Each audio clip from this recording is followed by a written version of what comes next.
Honorable Minister of Planning and Sustainable Development, Dr. Boindradat Tiwari, Permanent Secretary, Mrs. Arlene Makumi, Deputy PS, Ms.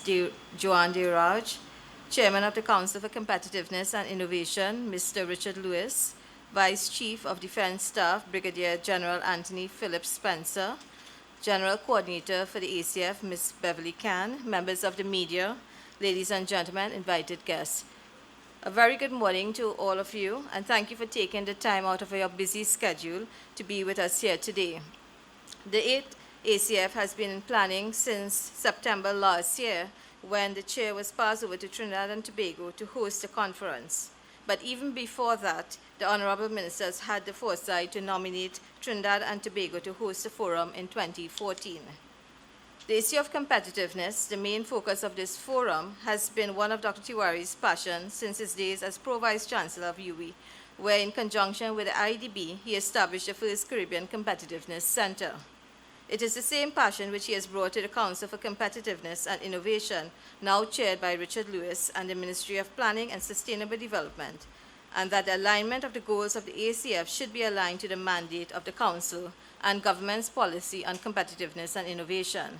That passion for competitiveness is now shared by the chairman, who has been a strong advocate on competitiveness and innovation, and is imbued in every aspect of our work programs at the CCI. But I also know that Richard feels very strongly about the hosting of this forum from a business point of view and the benefits to businessmen and their businesses in Trinidad and Tobago. We felt that the time was ripe to bring the media on board in terms of where we are in the planning process, and to give an update on some of the activities planned over the 3 days, just prior to the rollout of a communications plan to drive registration, increase participation, especially among local businessmen, as well as to keep the general public informed about the various elements of the forum, in which they can also actively participate in. You, the media, are considered one of our main stakeholders in the hosting of this forum, and that we have paid special attention to your needs in the lead up to the conference and during the conference. We understand the importance of your role in disseminating information to the wider public, and therefore encourage you to get in touch with us should you need further information. On our part, we would be doing everything possible to keep you updated on a regular basis.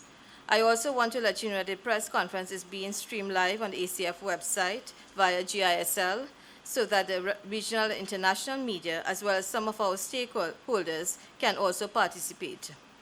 I also want to remind you to speak into the microphone so we can pick up the live feed. I have before me the main persons involved in the planning process. I want to now call on the General Coordinator, Ms. Beverly Can, to do a presentation. Good morning to all members of the media, invited guests. Thank you, Indrani. Honorable Minister of Planning and Sustainable Development and Chair of the Inter-American Competitiveness Network, other members of the head table. Good morning again to all. This morning I'm going to present to you a quick overview of the arrangements for the Americas Competitiveness Forum. In just about 6 weeks' time, Trinidad and Tobago, from October 8th to the 10th, will host the 8th Americas Competitiveness Forum. This is the largest gathering of government, private sector, academia, and civil society, the largest gathering in the Western Hemisphere to discuss the issues of competitiveness, innovation, and trade. The ACF provides the opportunity for the 34 countries that are members of the Organization of American States to have a focused discussion together with their business counterparts and the NGO and academic community on issues pertaining to, as I said, competitiveness, innovation, entrepreneurship, and of course, economic growth and sustainable development. It also provides a venue for companies to explore growing markets, new investment opportunities, and new business alliances and networks across the Western Hemisphere. The business community and members of academia also have the opportunity to share their ideas and perspectives with high-level government officials. This is the 8th edition of the ACF that Trinidad and Tobago will be hosting. The event has been held 3 times in the United States of America. In fact, it originated there. It has been held in Chile, the Dominican Republic, Colombia, and Panama. Trinidad and Tobago will be the first English-speaking Caribbean member country to host the event. The governance structure for the ACF takes place in the discussions of the Inter-American Competitiveness Network, which was established at the 3rd ACF in Chile in 2009. And this is the body that actually drives the ACF process. The REAC is the Spanish acronym for the network. In 2011, set out the 10 principles called the Consensus of Santo Domingo, which is really where member countries have agreed upon certain benchmarks and core objectives for competitiveness in our region. As Indrani indicated, in Panama last year, Panama being the host of the 7th ACF, Trinidad and Tobago, Minister Tawari assumed the role of the chair pro tempore of the REAC, and the General Secretariat of the OAS serves as the technical secretariat to the REAC. The theme for the 8th ACF, the human imagination at work, driving competitiveness, powering innovation. Minister Tawari will speak more on the theme a little bit later, but what it seeks to do is to explore the possibilities of harnessing the creative power of the human imagination as a prerequisite for innovation and, of course, competitiveness. What are our objectives? We want to change the conversation on innovation and competitiveness in our region. The subject has been discussed at many events. We are saying that we now need to go back to the basics of the capacity of the human imagination to really fuel innovation and the whole competitiveness in the Americas. We have commissioned several research papers as part of our hosting of the 8th ACF, and these studies are focused on innovation and competitiveness, of course, and really to showcase as well the innovators and the innovations in our region, and particularly in our country. It also provides the opportunity to expand and deepen the engagement with the private sector, and you will hear a little more about that later and how we intend to do that. Promoting business and, of course, trade, elevating and strengthening the small and medium enterprises sector as really a driving force for competitiveness and innovation, encouraging collaboration, and, of course, strengthening the work of the governance body that the minister leads. We expect to have between 800 to 1,000 delegates attend the 8th ACF, drawn from heads of state and or government and senior level government officials. We expect all 34 countries of the Organization of American States to be present, senior level executives from competitiveness authorities, senior business executives, global thought leaders on innovation and competitiveness, of course, innovators, actual innovators, entrepreneurs, and SMEs, academia, civil society, and tertiary level students. Thus far, our outreach in terms of inviting participation to the forum has been approximately 128,000. We have invited predominantly individuals and companies from the business sector, government bodies, and as I said, academia, civil society organizations, and other individuals. What does the ACF have to offer? 3 days of a premier conference, the largest gathering of international speakers ever in the Caribbean region, 30 hours of stimulated value-added discussion, 40 hours of networking, with business executives from across the Americas and other parts of the world, and of course, opportunities for business matchmaking. The main elements of the forum, we have a private sector day that Richard Lewis will speak to a bit later.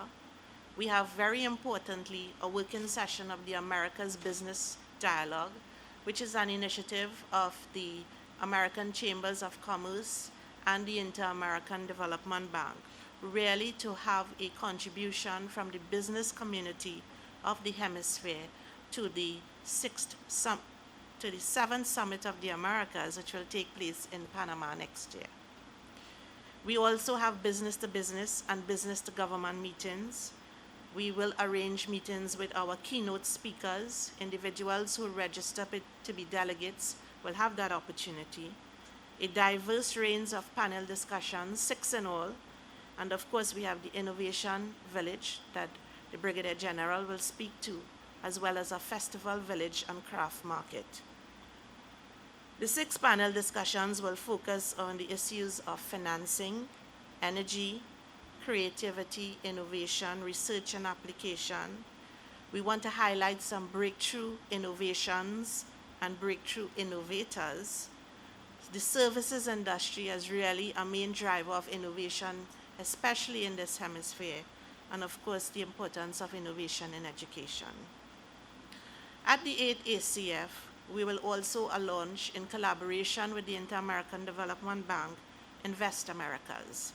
Invest Americas is a bilingual network that really will strengthen the interaction with investors, among investors, third-party service providers, support organizations, and other enterprises, all in support of the SME sector.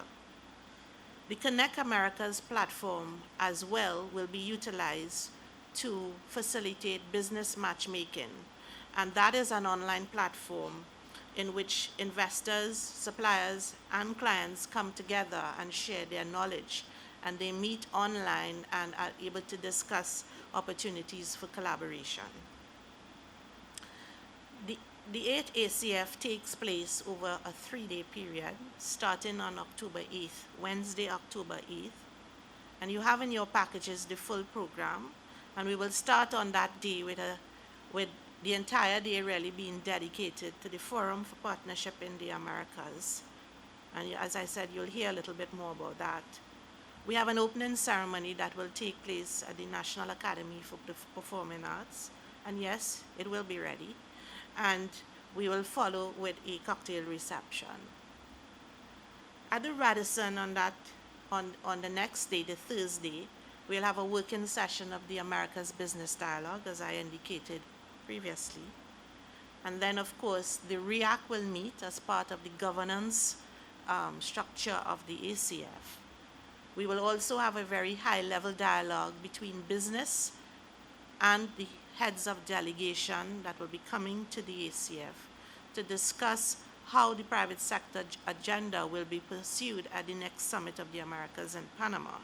And then we move into a full set of keynote speakers and panel discussions over the remaining period for the Thursday and then the Friday. In your packages, you have a document that will identify the speakers that we have confirmed already. Over 40 international speakers have already confirmed. The main venue, the Hyatt Regency, the main conference venue, one meeting will take place at the Radisson, the Americas Business Dialogue, and supporting hotels and will provide the accommodation for our guests. The Trinidad Hilton and Conference Center, Cape Hawk, Hotel Normandy, and the Courtyard by Marriott. The other main venues for our supporting activities, the Jean Pierre Complex for the Innovation Village, Napa, as I said, for the opening ceremony. The cruise ship complex is our preferred site for the media center. We are still finalizing those arrangements. The Port of Spain International Waterfront will be the venue for our cultural event. And of course, Woodford Square will be the venue for our festival village and craft market, all with a view, the Innovation Village as well as the Festival Village, all with a view to engaging the national community in this entire conference, in the conference proceedings.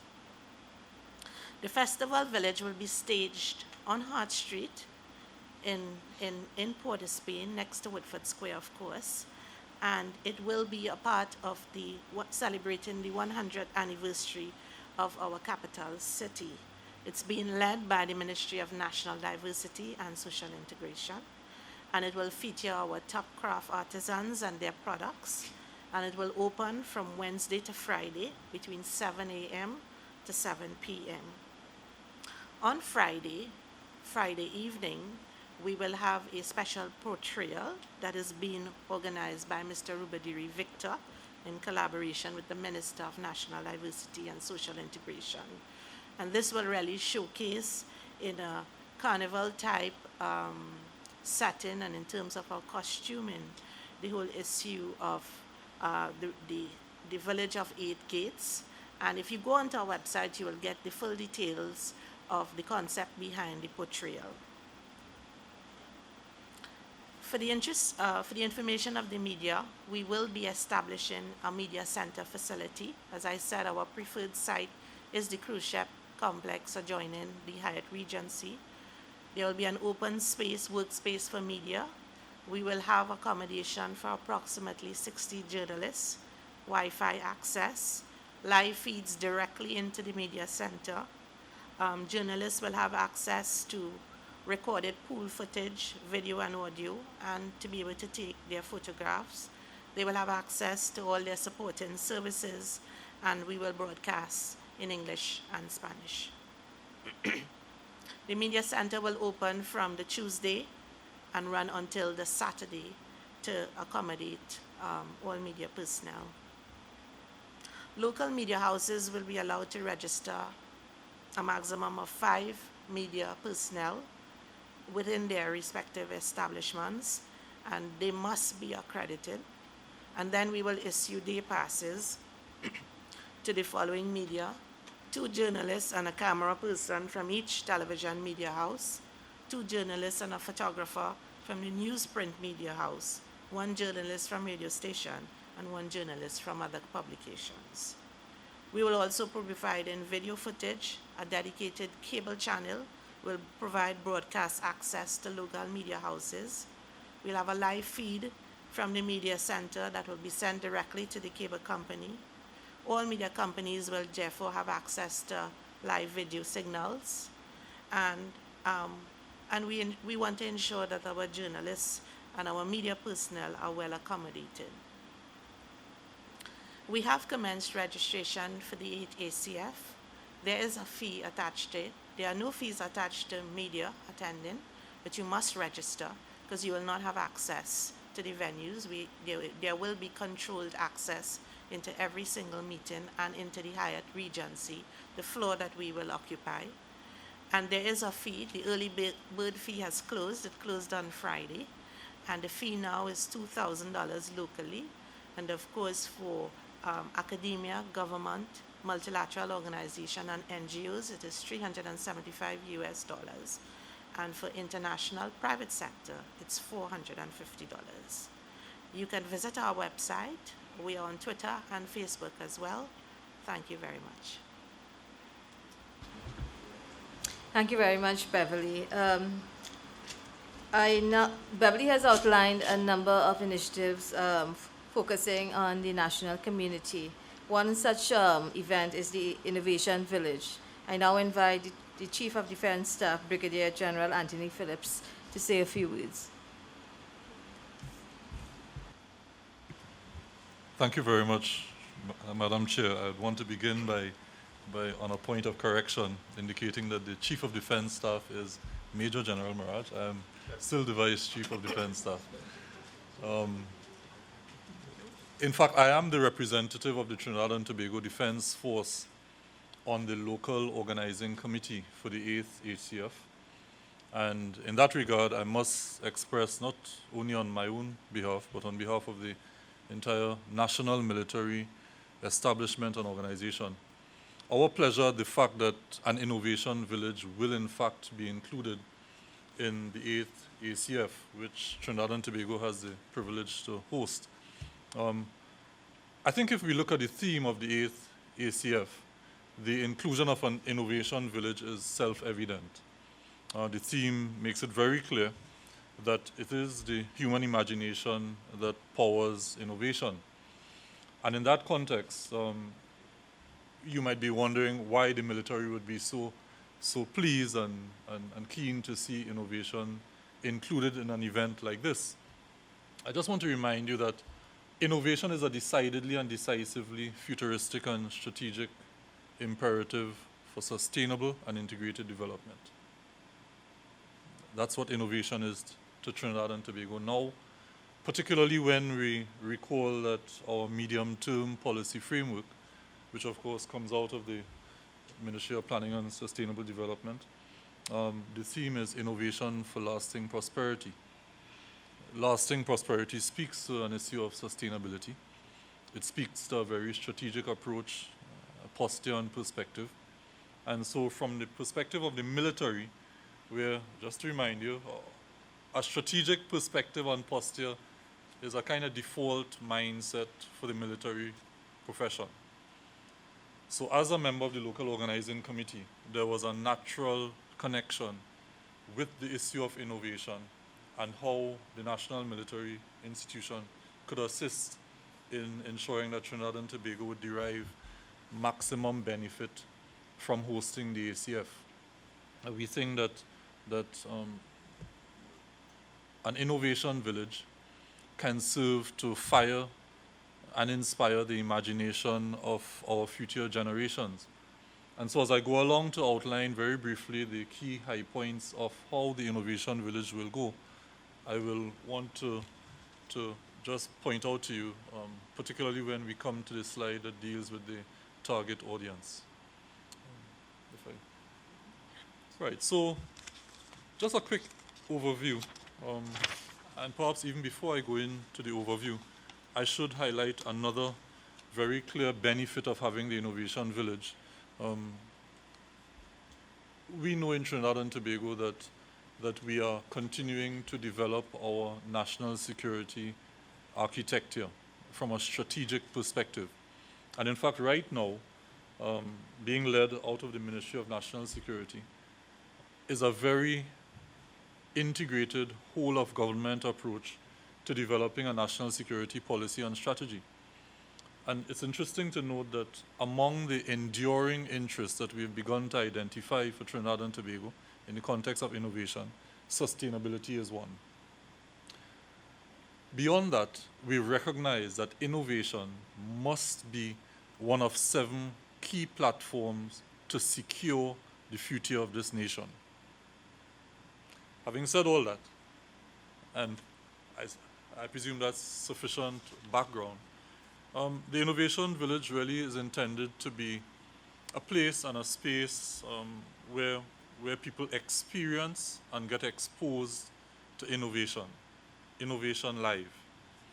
The Innovation Village will be held at the Jean Pierre Complex.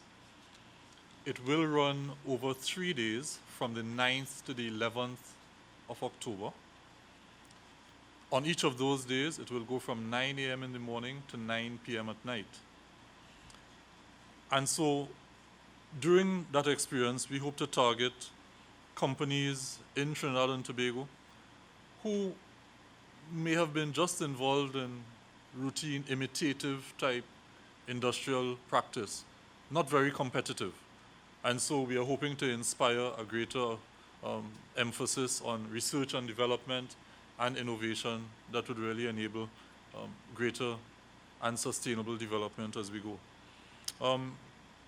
There are 4 key types of innovation that we'll want to exhibit and highlight at the village, where there might be radical change to products and services, or radical change to processes, or even where there might only be incremental but very valuable improvements to products and services or processes.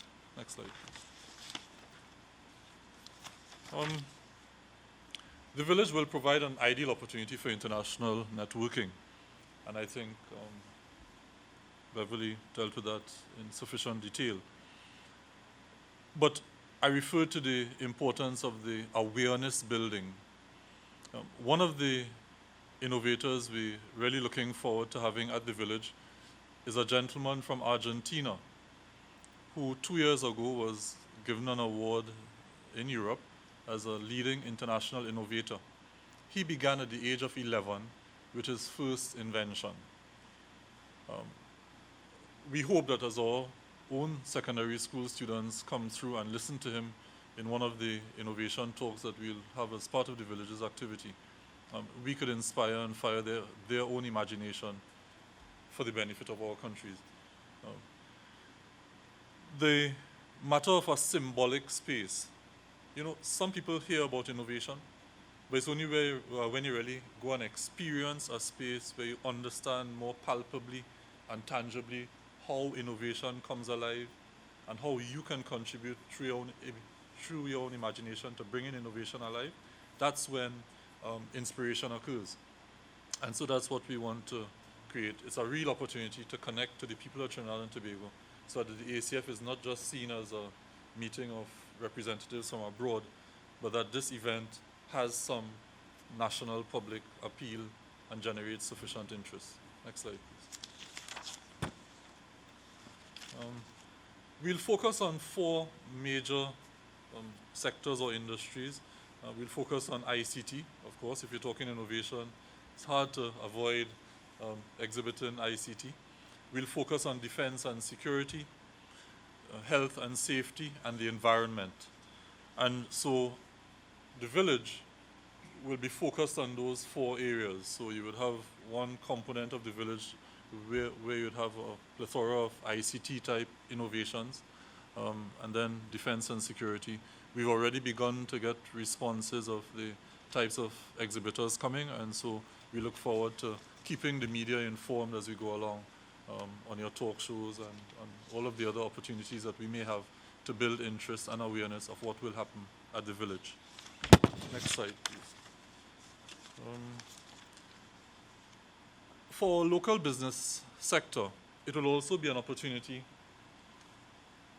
to offer greater awareness and an exchange of some of the innovative products and services that are emerging. We are really trying to highlight leading edge and emerging technologies. We're not interested in what has now become mainstream. We are really interested in exposing and giving greater awareness on the leading edge technology. Much of it is driven by research and development that we might not even be aware of. And so to the extent that we become aware, our own business sector will begin to invest in research and development projects by our own students, our own nationals, and therefore drive our own capacity for innovation. Next slide, please. So who are we targeting?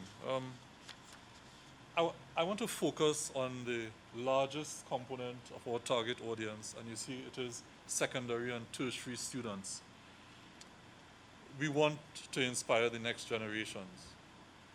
Exactly what was in the heart and mind of Winston Simon and what we have seen and witnessed now in the hearts and minds of Minshall and McFarlane and all of those other great Trinidadians who have produced great innovations that the world has turned around to copy. There are many of our youngsters in secondary and tertiary institutions now that we need to begin to give exposure and give the experience of what they in future years can produce and bring by way of benefit to the country. And so that's our largest target audience. So there will in fact be 2 3-hour segments on the Thursday and Friday, the 9th and 10th of October, focused specifically for secondary school students. And then we have a 3-hour segment at the village where the emphasis will be on tertiary level students. You know, we have several students at the undergraduate and postgraduate level doing innovation and entrepreneurship as their majors. The target countries are listed here. And so at the village you would see innovators and exhibitors from all of these countries. Next slide, please. Just to give you a sense, one of the things that we have been concerned about from the organizers' perspective is that we've not been able to attract innovators out of Africa yet.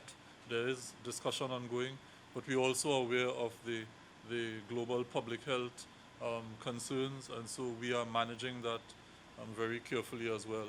And so as we continue to keep the media informed, we'll let you know how successful or how we've been able to manage involving exhibitors or innovators out of Africa without inviting too much risk.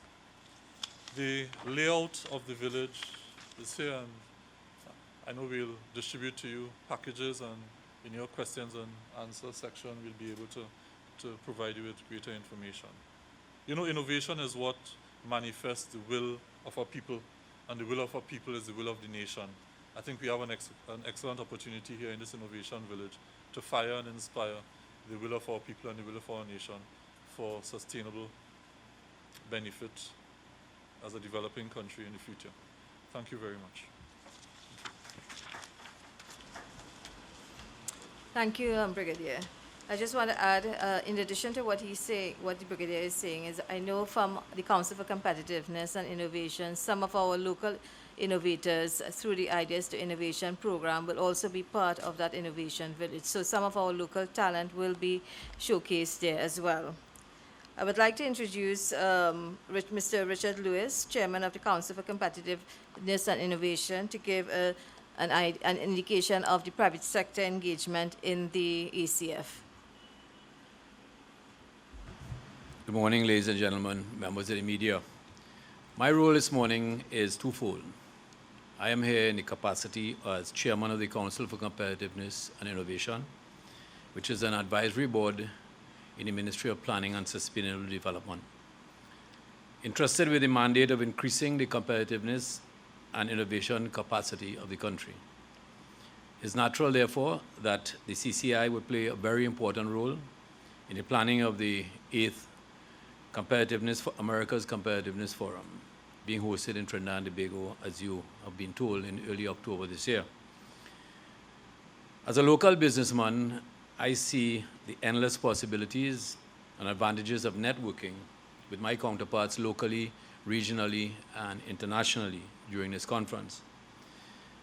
In September last year, I was part of a delegation of the private sector who was invited to accompany the ministers and the ministry officials to the conference, the ACF conference in Panama. During that visit, I was able to get a first-hand view of how the conference operates. From a business perspective, I found the forum somewhat lacking in focus on issues of a business perspective. Specifically, relating to the private sector, we saw very little that I could seriously say excited me, and we decided at that stage, then and there, that since we in Trinidad and Tobago are hosting the 8th one coming up in October, that we had to do something to make a difference in terms of not only attracting the private sector, but having an entire forum around what, at the end of the day, firms compete and not countries. So we need to have business people in the forum to discuss the issues of competitiveness and innovation. We had the big support of the minister from that very day, and we felt that by focusing primarily on issues which are of interest to private sector organizations and businesses, we would be able to have an ACF that would be the start, the private sector day as we call it, which is now known as the Partnership of the Americas. We are introducing something that we feel would be a building block to the future ACF forums, and would take it to another level, and it would all start here in Trinidad and Tobago. Private Sector Day, as we call it, is really in your agendas, the Forum for Partnership in the Americas. It's the first forum of the entire conference, and will take place on Wednesday, the 8th of October, from 9 a.m. to 5 p.m. at the Hyatt Regency Hotel, Port of Spain.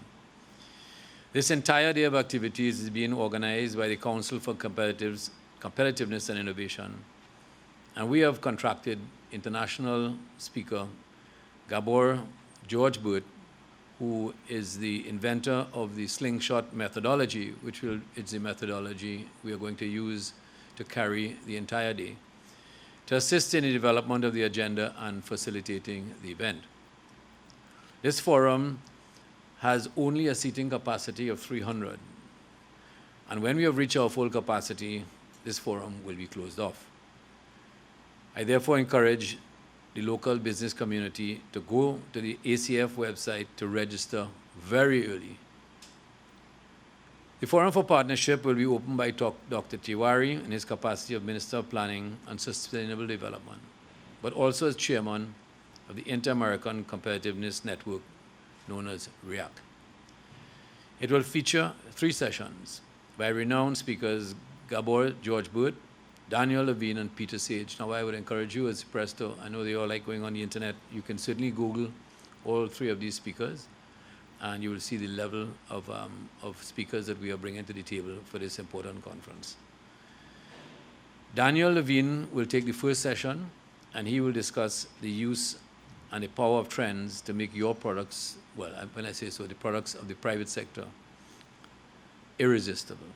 Second session will be Peter Sage, and he will focus on how to stimulate and proliferate entrepreneurs, entrepreneurship, and new business creation. This guy is a serial entrepreneur and started many, many companies. So he's bringing to the table not only a mindset, but a lot of experience. This will be followed by a business networking luncheon, which will feature local businessman Mr. Anthony Norman Sabga, as well as the Paraguay Minister of Industry and Commerce, Mr. Gustavo Liete. Third session, following that luncheon, will feature Gabor Burt, which he will talk about how to harness your imagination, meaning the imagination of the participants, to drive the success of a company. During this session, participants will be exposed to the practical use of the slingshot methodology. At the end of all of those sessions, we intend to have a declaration which will be issued on behalf of the private sector.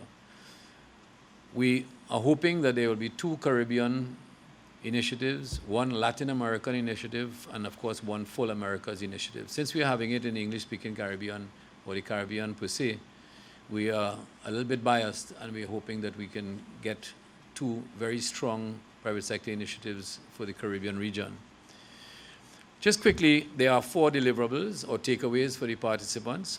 One of them, the first one is the practical application of this world-class methodology, the slingshot, for addressing the issue of competitiveness and innovation in the private sector of the Americas. This method can be applied to any business problem or strategy process. This level of knowledge in a workshop with 3 world-class business speakers is clearly invaluable. Secondly, a huge networking opportunity for business people through the Connect Americas program with the North, Central, and South American business visitors. Many of our foreign business people have told us that this is a crucial part of their visit. So we're going to ensure that this is well done, and it's not just a meet and greet, but we hope that they will come away with some very strong strategic alliances out of this conference. Thirdly, being a part of a new initiative of the Americas private sector for creating a future business environment of the Americas focused on higher levels of competition and use of innovation. And lastly, for the local private sector to show that we are a strong body interested in moving forward with our own destiny and cooperating with regional private sectors to have a strong, viable future. A reduced dependence on government for our future should be a headline objective. Let me continue. In terms of attendance, we have been busy mobilizing delegations of business people in various parts of the region. I have been to Barbados with the minister, Jamaica on my own, and I know that the minister has been to Guyana, where we have met with local business organizations and businessmen to enlist their support and participation in the entire ACF. The private sector day is a vital part of the ACF. It is not a standalone. I know that the minister has been to several Latin American countries, including Panama, as well as meeting with our embassies and other key organizations in Canada, Washington, and New York to mobilize participation. But I will leave that up to the minister to elaborate on that particular drive. From the local business perspective, I have personally been meeting with the chambers American Chamber, TT Chamber, Manufacturers Association, Invest TT, Energy Chamber, Chaguanas Chamber, Export TT, just to name a few. We also have a number of international organizations such as the OAS, IDB, ACLA, who have partnered with us to enlist the support of the business sector here and abroad. We want to have the best that we can get from the private sector, both here and abroad. Additionally, the CCI, in collaboration with AmCham here in Trinidad, has recruited someone for 8 weeks to work full-time on working with the foreign businessmen through the AmChams in 22 countries to register their specific people for the conference. I do encourage Trinidadians in the Trinidadian business sector, therefore, to register very soon on our website, which is the competitivenessforum.org, and to do it very soon. In terms of local marketing, I know CCI Communications Director Indrani is heading a subcommittee on communications at the ACF, and a number of marketing initiatives have been rolled out. This includes a 6-week advertising campaign across all media, including radio, television, press, online, and on outdoor marketing. On our end, specifically targeting the private sector, we have at our disposal a number of digital marketing materials, such as e-brochures and e-invitations, which we are sending out and have sent out to the private sector. Ladies and gentlemen, the cost of attendance at the Forum for Partnership in the Americas is the same as attending for the full ACF, and happens to be $2,000 TT dollars, which, as far as I'm concerned as a businessman, for a 3-day conference there is no value like that I have ever seen here or abroad. I encourage my business colleagues to take advantage of this opportunity so they can network with some of the top businessmen in various businesses to set up business contacts and expand their horizons in the business world. I also encourage some of our local entrepreneurs to come out and listen to some of the wide array of speakers lined up for the conference. There is something for everyone in the 8th ACF. In closing, I want to reiterate that the 8th ACF is being hosted in this part of the world for the first time, and that the success of this conference will especially be dependent on private sector participation locally. Our country will be on show, and I encourage businessmen to come out in their numbers and be supportive of this worthwhile initiative. Minister, I pledge my own support as well as the support of the CCI in making this conference a success. Thank you, ladies and gentlemen. Thank you very much. I just want to reiterate that this particular segment or session on the private sector day is focused on a very targeted group of businessmen, and it's open to only 300 persons locally, internationally, and regionally. So we encourage the private sector to register very early. Without further ado, I would like to invite the Honorable Minister of Planning and Sustainable Development, Dr. Boinjrat Tiwari, to give a short address on driving competitiveness, Trinidad and Tobago paving our way in the hemisphere and the world. Thank you very much, Madam Chair. Members of the media, I want to say how thankful I am that you have come out this morning to cover this event. It's an important event for us as a country. It is an important event for us as citizens, and it is an important event for us in a context in which Trinidad and Tobago is really emerging in the world as a nation of substance and being regarded as a country that can offer significant leadership in a number of spheres. In the course of my work and in the course of my duties, I have the opportunity to engage people from all over the world. And these come from governmental sectors, they come from the private sector, they come from the multilateral sector. And there's no doubt in my mind that Trinidad and Tobago occupies a kind of psychological space of expectation from the rest of the world as being the country in this hemisphere that can next rise to a promise of greatness. And I think at the end of the day, this cannot be done by anyone else except ourselves. And I see the opportunity that has been created by the ACF as an opportunity to realize this promise of greatness. From the things that you have heard from Beverly, from Brigadier Spencer, from Indrani, and from the chairman of our council, Richard Lewis, you will appreciate that what we are focused on here in this forum is, first of all, people and their creativity through their human imaginative, God-given, you might say, imaginative capacity. We are focused on products of the imagination, linking human creativity to the things that we make. We are focused on entrepreneurs and innovators because they are the people who make things happen. They are the people who create the difference. They are the people who create the future. We are also focused on business leaders and drivers because business is what creates the conditions for wealth generation and for prosperity. We are also focused on the realm of ideas and the exchange of ideas because ideas are very important and they are non-rivalous, you might say. Ideas tend to proliferate new ideas and they are creative in their own sense and in their own context.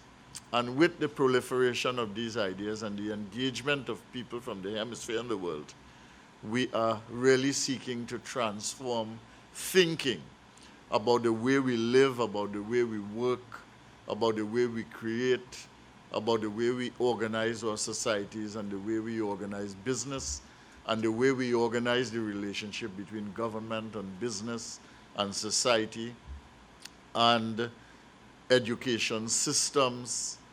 All of these things are very important. And by bringing all of these people together from all over the hemisphere and the world, because we are bringing people from India, from Singapore, in addition to the 34 countries of the Americas, we are honoring and speaking to the principle that you have got to collaborate if you wish to innovate. That while the human imagination at the individual level is important, that collaboration in the context of engagement and in the realm of ideas is critical to stimulate and facilitate the process of innovation. And therefore, in my presentation here today, and I will try not to be long, I know you've been here, and I know you want to ask questions as well.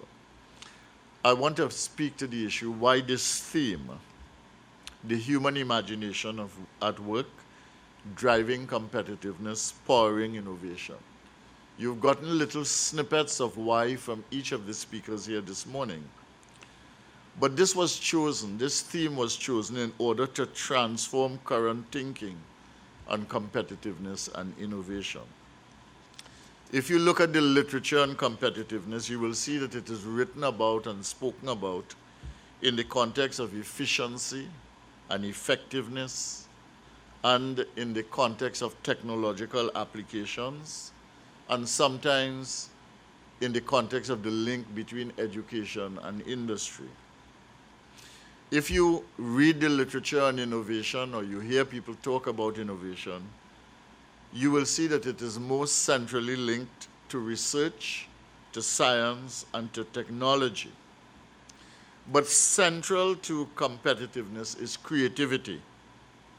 And of fundamental importance to innovation is human imaginative capacity. The human imagination is essential to any act of creation, as well as to the process of scientific discovery. So the same imagination that goes into the creation of a painting or a piece of sculpture or the making of a movie is the same imagination that you bring to the realm of scientific discovery It is not a different imagination. It is the same thing. And it is in a recognition of this context, and in order to put people at the center, that this forum is being hosted by the government and people of Trinidad and Tobago, and that we have taken so much time and effort to craft the theme in the way that we feel is most palatable to a country such as ours at our stage of development, and in terms of a search and a quest for new ways of describing and thinking about the world and how we work and how we live in it. We are therefore placing human beings at the center and emphasizing the value of the human imagination in the entire development paradigm. Competitiveness and innovation cannot be separated from sustainable development. Sustainable development, which requires a balance between economic growth and prosperity strategies on the one hand, environmental and ecological conservation strategies on the other, and as well socio-cultural harmony supportive strategies to build social capital. If you are to balance these things together, innovation is absolutely required to get the balance right. The balance required of these three perspectives cannot be achieved without perpetual innovation. And perpetual innovation is not possible without the constant application of the human imagination to the innovative solutions to challenges and problems that we face every day. So again, the human imagination is central to the achievement of sustainable development. But I want to say something more about the human imagination as an equalizer, and the human imagination also as an all-inclusive concept in the development paradigm. The human imagination does not depend on the level of education that you attain. You can have a PhD and be very innovative, and your human imaginative capacity can be very much alive, and you can do things that change your community, your society, your institution, or the world. But you may not have a PhD at all, and you may not have any education at all. And in spite of that, your imagination is still alive. Your creative power is still there. And if you do not believe me, think of the creation of the pan. Think of the creation of the steel orchestra as an orchestra. Think of the integration of steel orchestras with conventional philharmonic music. Think of pan jazz as a new creation.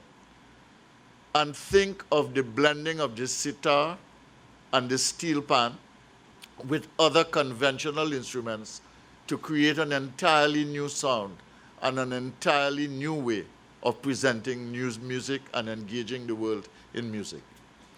So this business of the human imagination is a very inclusive concept that is not necessarily dependent on education.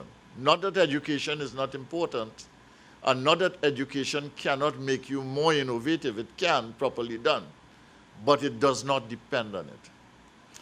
The second thing is that the human imagination does not depend on how wealthy you are. You can be very wealthy and do something imaginative and creative and transform the world. But you can own nothing. You can be absolutely poor. And you can still create or design or invent or conceptualize or conceive of something that can also change the world. And the world is replete with people who have done this in relatively low economic station in countries across the world, in which people with ideas, regardless of their economic status, have changed the world. And the third thing is that the human imagination does not depend on your physical condition.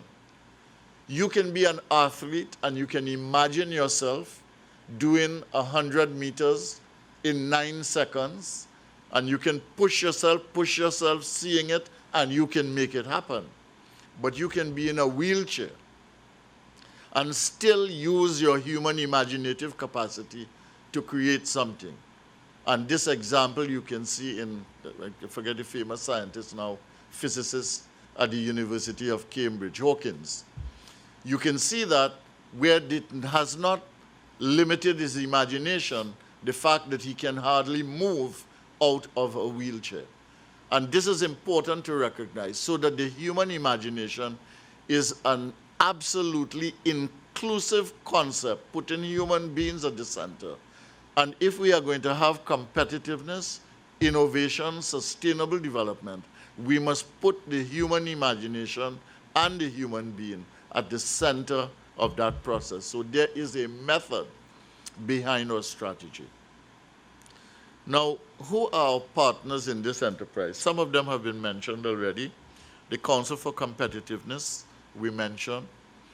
The Military of Trinidad and Tobago, National Security Institution. Export TT, Invest TT, the local business organizations such as the Chamber of Commerce and the smaller chambers across the country, the American Chamber of Commerce, the Trinidad and Tobago Manufacturers Association, the Trinidad and Tobago Coalition of Services Industries, the Energy Chamber. All of them are working with us in different capacities.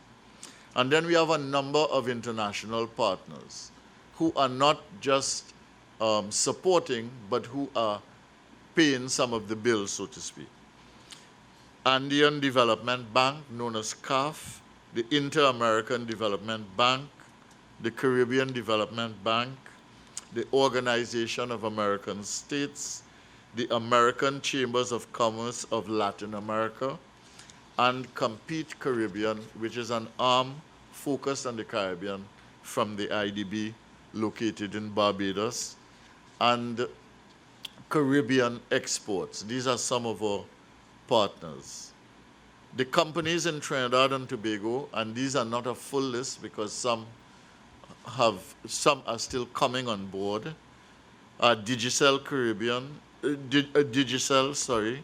Caribbean Export, National Gas Company, British Petroleum, Trinidad and Tobago, Ansa Macal, Central Bank, the Massey Group, Republic Bank, Citibank, Phoenix Park Gas Processors. What about the format of the ACF that we are hosting October 8th to 10th? First of all, we've tried to bring a lot of very hot and important topics to the fore. Hot topics not in the sense of being sensational, but hot topics because they are central to the business of development in this new era of change and transformation where the world is so uncertain. Because as we speak and as we talk about development, you have crises in different parts of the world, in the Middle East, in the Russian domain of Eastern Europe, and you have problems in different parts of the world everywhere.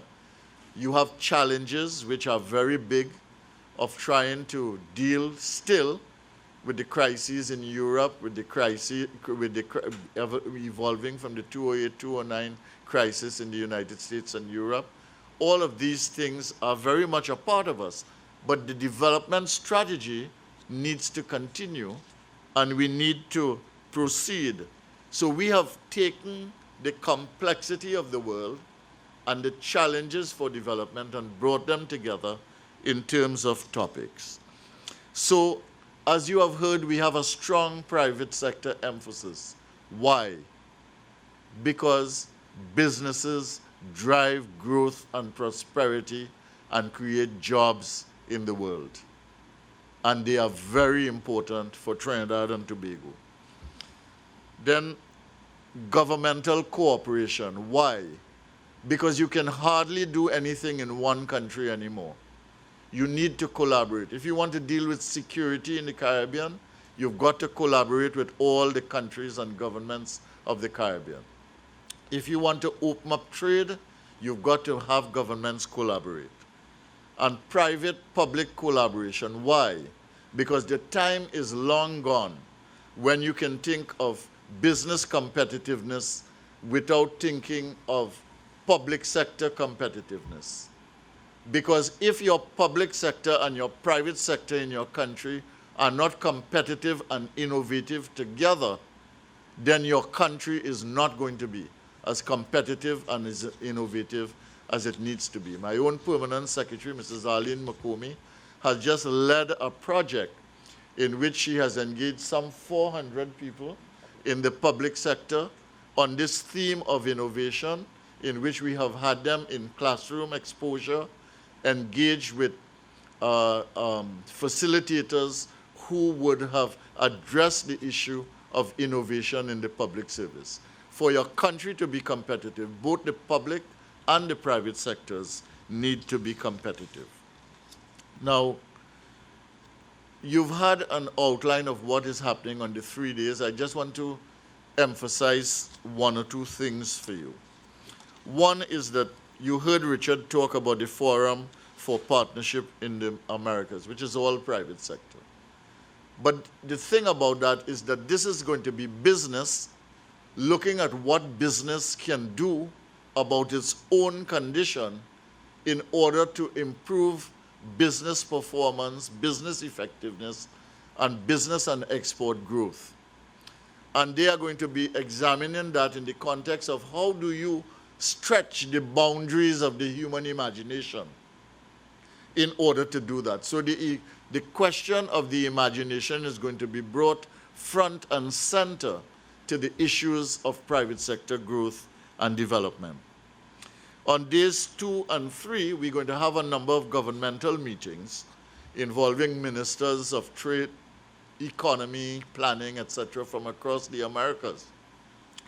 And we're going to have a number of meetings that have to do with REAC and therefore the future of competitiveness and innovation in the hemisphere. But we are also going to be having 40 very renowned speakers, and I will just mention a few of them in a couple of minutes. And we are going to be focusing on 6 very exciting themes. Financing business investment and growth. This is not about business. The businesses will be talking on the first day, but financing business investment and growth will be how do you create business growth through the deployment of finance. This is very important. In some of our Caribbean countries, for instance, public sector investment is no longer possible because they are over-indebted. They are over-costing in terms of the operationalization of government. And therefore, there's no public sector money to invest. So where do you get the finance from? If you are highly indebted, and if your private sector is relatively weak and uncompetitive, and how do you get your economy to grow? So this is a very important topic. Energy competitiveness and innovation. This is a very important thing as well. This is the world of shale gas. It is going to have a huge impact on the energy industry. There is a classic challenge between food, water, and energy, because the more people you have in the world, the more food you need. The more food you grow, the more water you need. The more you do food and water, the more energy you need as you have more people and more industry. And the more you get into energy, the more water you need, because a significant amount of shale gas fracking depends on water, which is fresh water. So that this is a very, very important topic indeed, and it has to do with the future of the world, and it has in microcosm to deal with the future of Trinidad and Tobago and the Caribbean. The creativity, innovation, research, and application, well, that speaks to itself. How do you marry these things in order to make innovation happen? breakthrough innovations and the new generation. I'll say another word from that. And we have 4 cutting-edge people coming to talk about breakthrough innovations. These are not people coming to talk about breakthrough innovations that other people did.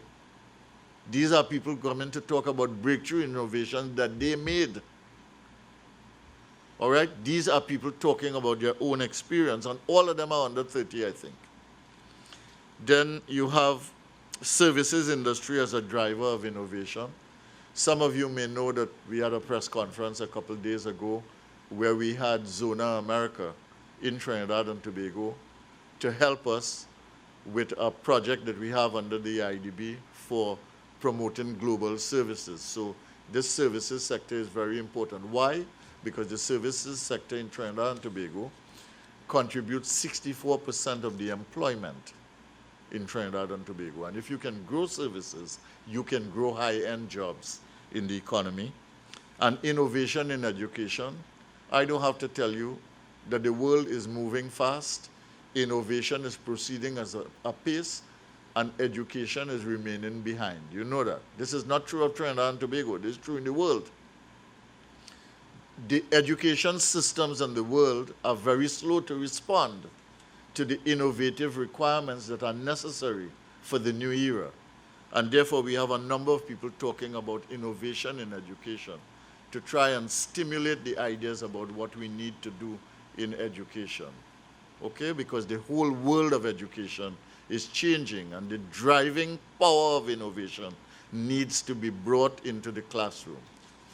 Because if you cannot free the imaginative capacity of your 3-year-old child, and if you cannot continue to stimulate it when he's 12 and 15, she, 12 and 15, we're going to have a problem. Because right now what is happening is that the 3-year-old child is very imaginative, but the 12-year-old child is what?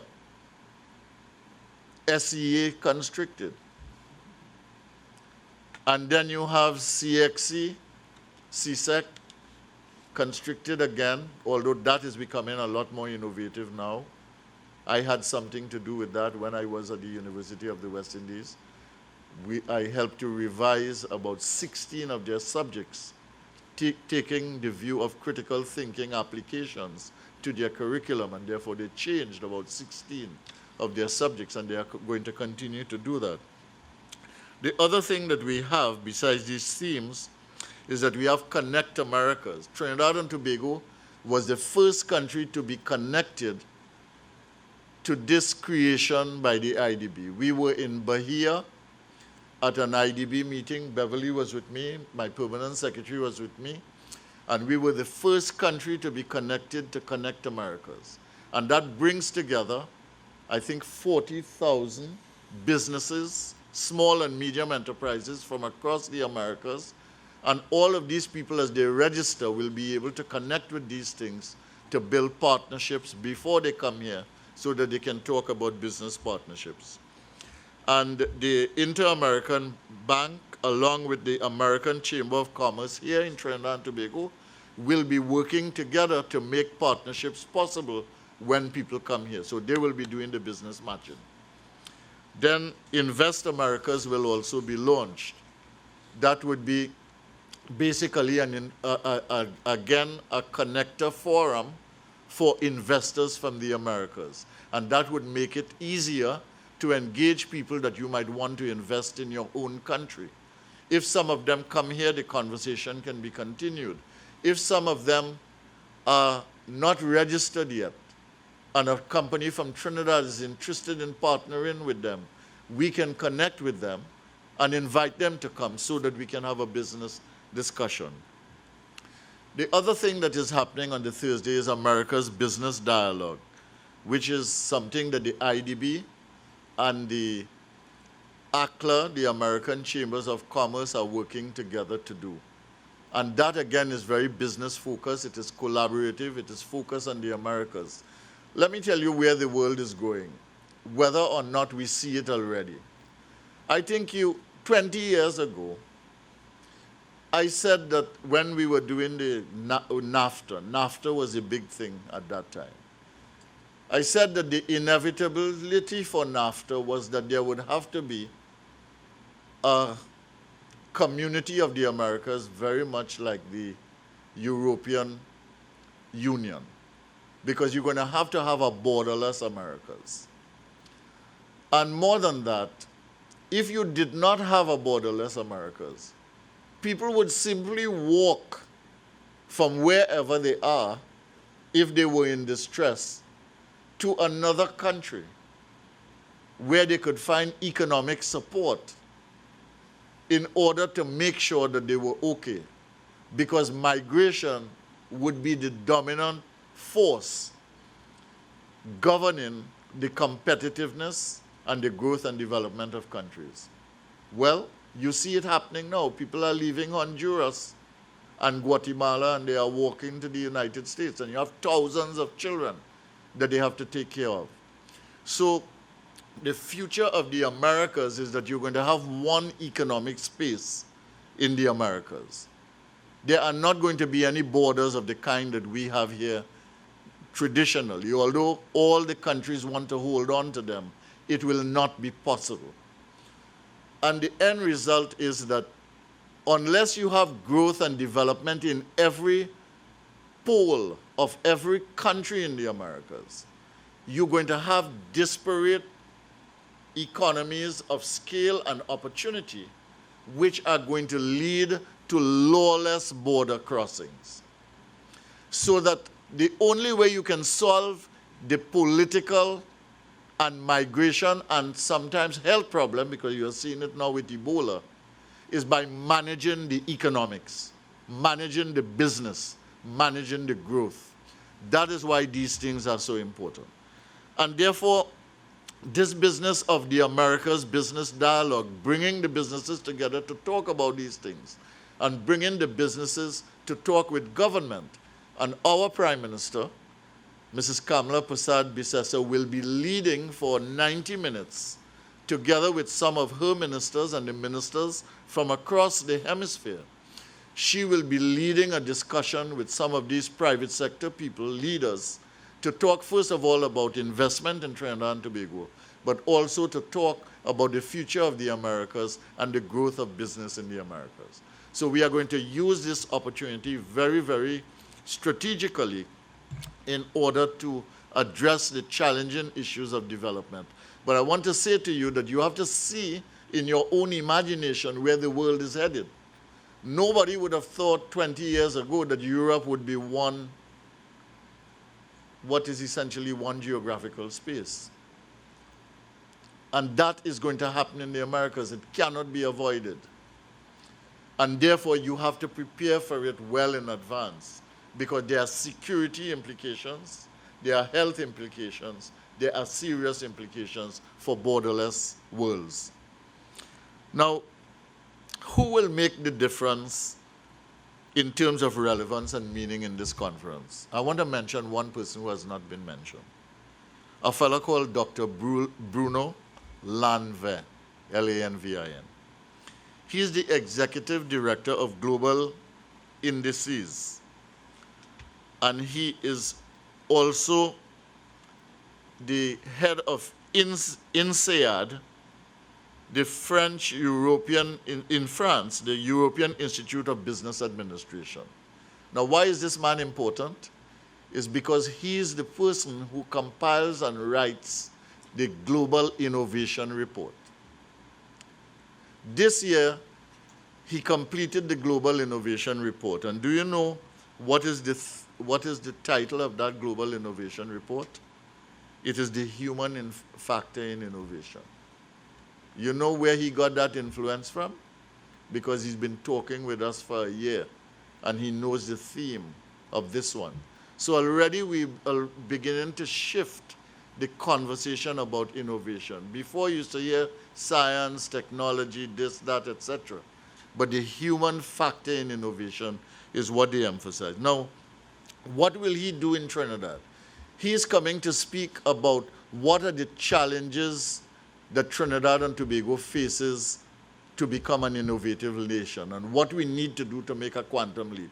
And he will speak to that issue. So the first major speech in the hemisphere on this issue is going to be made here, focused on Trinidad and Tobago. And then we'll follow that with a panel discussion, etc.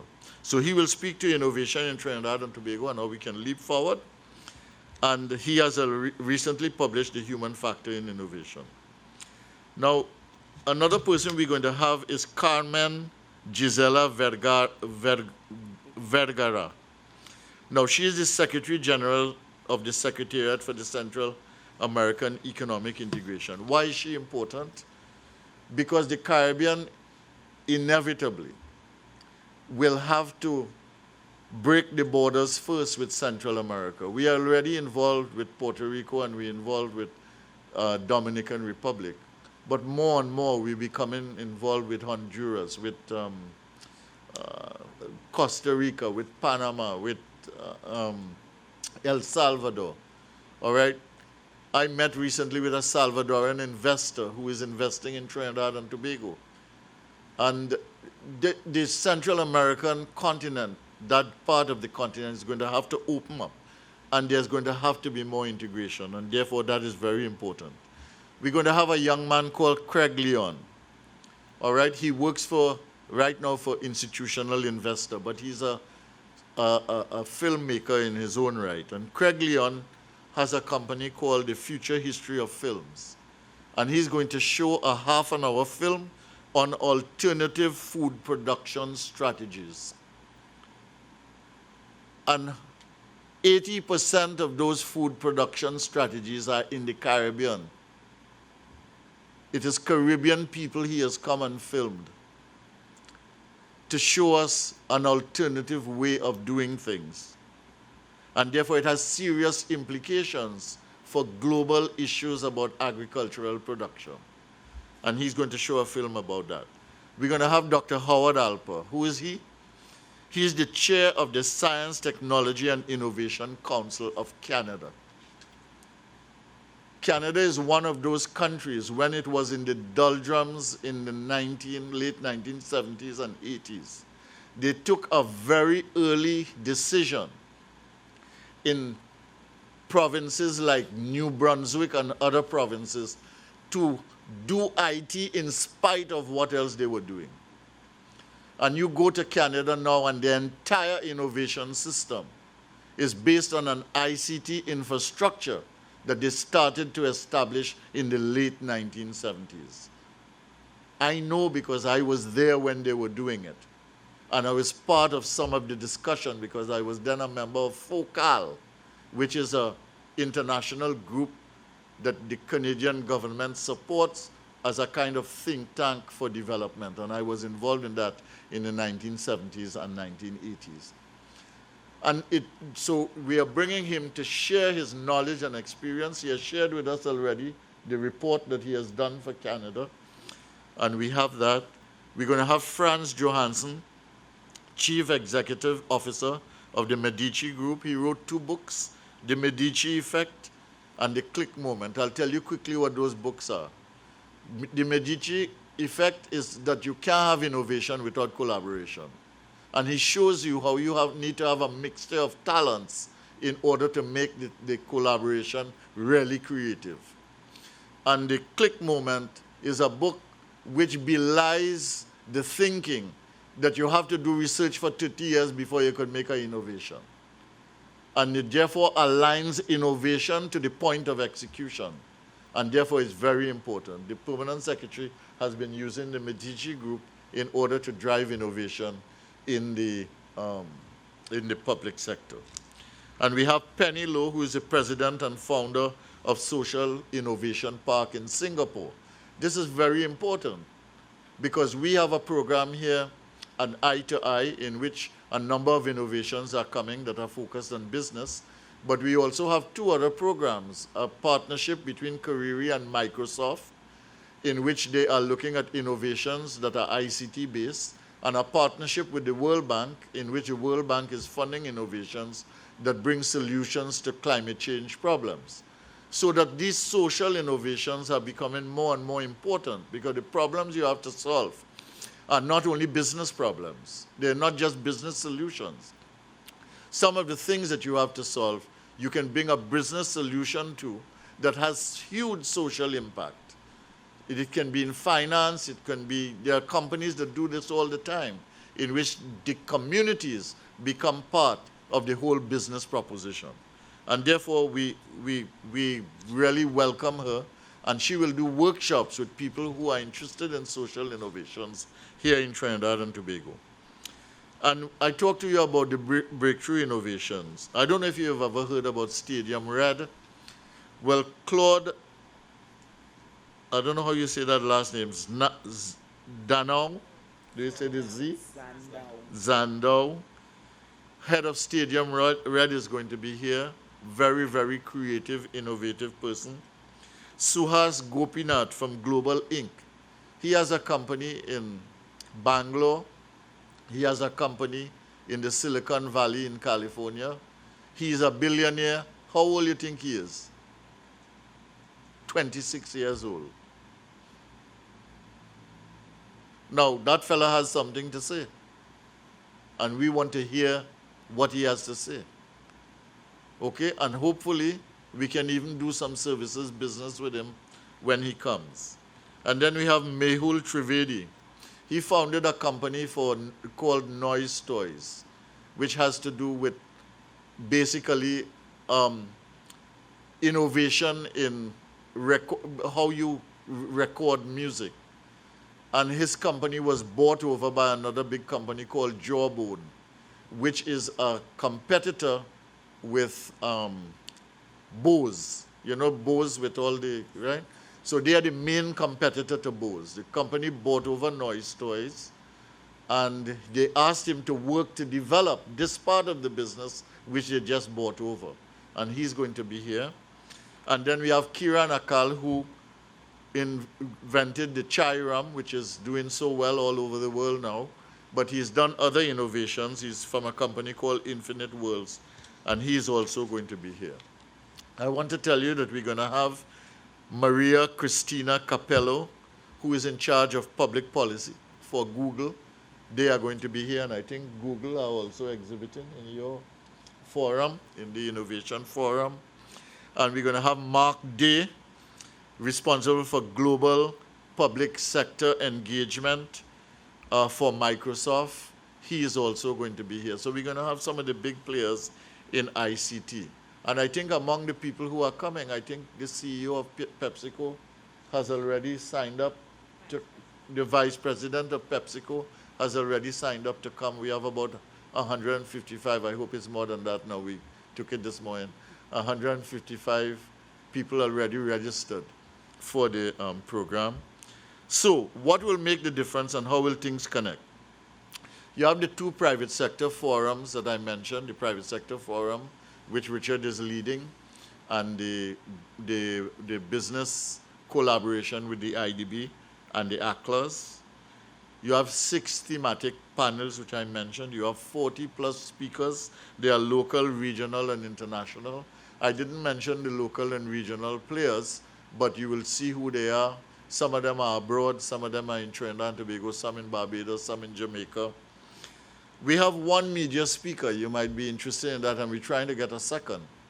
The media speaker that we have is from Le Monde, the French company that almost collapsed, and he bought it over. And this man is coming to speak to us here. You might have to put on he's going to speak in French, he says. He can speak English as well as I, but he wants to speak in French. I guess it's a linguistic preference. His name is Matthew Pigas, and he is also the CEO of Lazard Financial, which is one of the top 20 financial institutions in the world. So he's going to come and speak, and we've asked him to speak on a media topic. What changes are taking place in the media, and how the media is changing the world, and how the world is changing media. Is that good enough for you?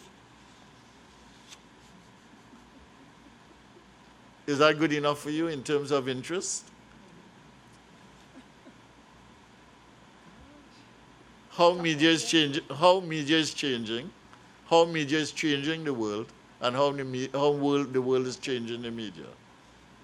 Because it's a big thing, It's a big thing in the world. Do you all watch RT? You see how RT is changing media? Do you all watch, what's the other one for the Middle East? Now settled in Washington. Al Jazeera. You see how that is changing the world? It's a whole different perspective. You see how CNN itself is changing. You see how media is becoming a lot more opinionated. So that, you know, all of these things we want to explore, because business doesn't operate in an environment without media. Government doesn't operate in an environment without media. You know, the institutions do not operate in an environment without media. And the media needs all of these institutions and to know what is going on in order to make news. Right? That is your business, right? To make news. So, anyway, we have him. So we have Connect Americas, Invest Americas, Innovation Village. Then we have Eye to Eye that are going to be included in all of this. We are going to have Caribbean innovators coming as well with Caribbean exports, young innovators. We're going to have, of course, culture and entertainment. We'll have the street fair and festival in Woodford Square. We will have Innovation Village in the stadium. So basically, we are going to try to be very inclusive in the way we include the community in all of this. Now, why Trinidad and Tobago? We bid for this 2 years ago because we thought 2 years ago that we would be ready. And I think that we are ready. I think Trinidad and Tobago is ready for the hemisphere and ready for the world. The USA recognizes it. China recognizes it. Japan recognizes it. Brazil recognizes it. The countries of Latin America recognize it. And we need to begin to recognize it, and we therefore need to begin to act as if we are ready. Because if we are not ready, all the opportunities, and there are a zillion opportunities, are going to pass us by. If we can seize these opportunities, using this America's Competitiveness Forum as a platform, and thereafter, over the next 2 to 5 years, begin to capitalize on some of these opportunities, we can take our per capita income from what it is now, just over 20,000 US, to 40,000. We can double it. And that is what we must seek to do, so that we make the country more prosperous through innovation, and we make the country more inclusive with greater equity, and we allow all our people in our country to enjoy the fruits of the benefits of the financial system and the benefit of the economic system. We should have no poverty in Trinidad and Tobago. For a country our size and a country with all capacity for wealth generation, for investment, for entrepreneurship, for innovation and development, we should have no poverty. But we should look at poverty eradication not simply as a social cause for which handouts are required. We should see poverty eradication as an opportunity to create the wealth-generating space and the innovative and imaginative opportunity that can lead to the ultimate eradication of poverty. And that is what we are trying to do here in this forum. I thank you very much for coming out. I cannot say how grateful I am for your coming out. I hope you'll report this well, and you can ask us any questions, and you can ask anybody here questions. I want to thank my colleagues who have presented, and our permanent secretary will close up after you finish.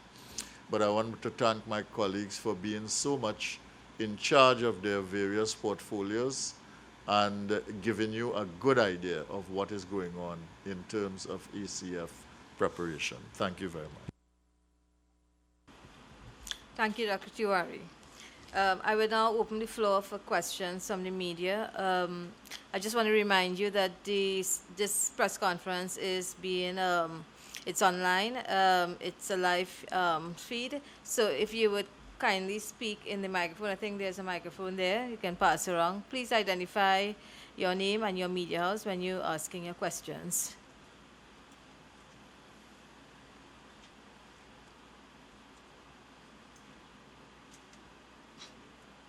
much information.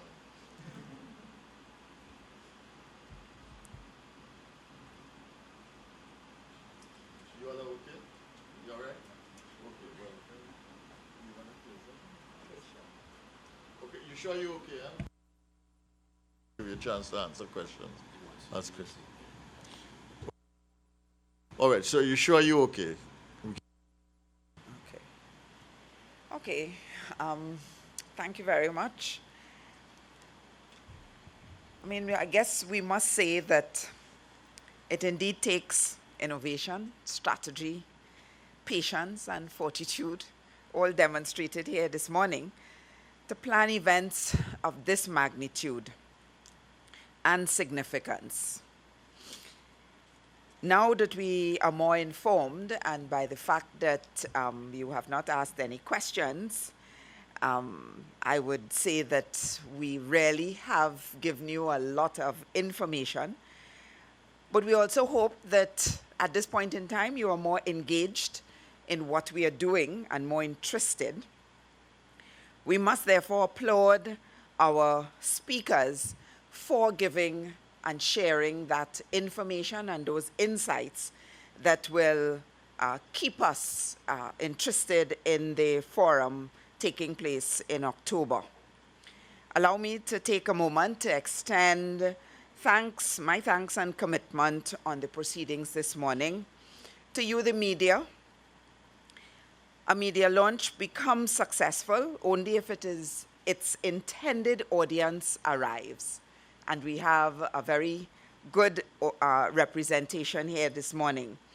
Thus, I express my sincere thanks to both you, the national media, and to the foreign persons who are streaming, who have given of your time and interest.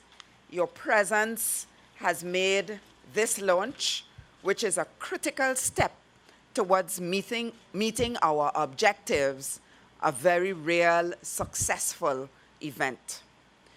The benefits of the forum must be communicated effectively, as Minister indicated, to the public, and you are one of our key instruments to do so. So we are really depending on you to represent well.